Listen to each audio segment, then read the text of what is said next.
இப்படி ஒரு அறிக்கை பண்ணுகிறவங்களா நம்ம எந்த சூழ்நிலையிலும், காவலிலும், சாவிலும், வாழ்வுல மட்டும் இல்ல.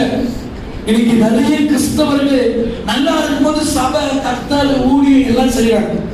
சாவிலும் அதான் பைபிள் ரொம்ப அழகா சொல்லு, இம்மைக்காக மாத்திரம் நாம் கிறிஸ்துவின் மேல் நம்பிக்கை வைப்போமானால் எல்லா ஜனங்களை பார்க்கிலும் நாம் எப்படி இருப்போம்?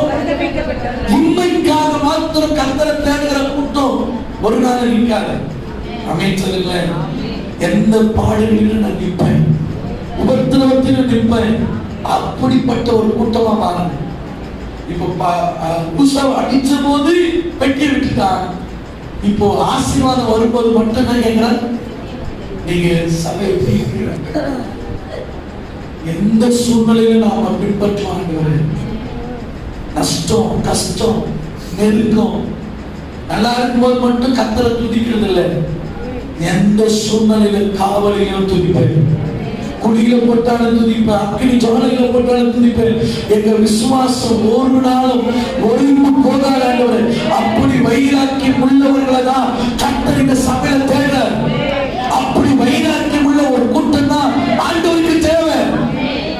இப்படி அப்படி வாழ்ந்துட்டு இன்னைக்கு நிறைய பேர் எந்த ரத்த சாட்சியா மறிக்கிறது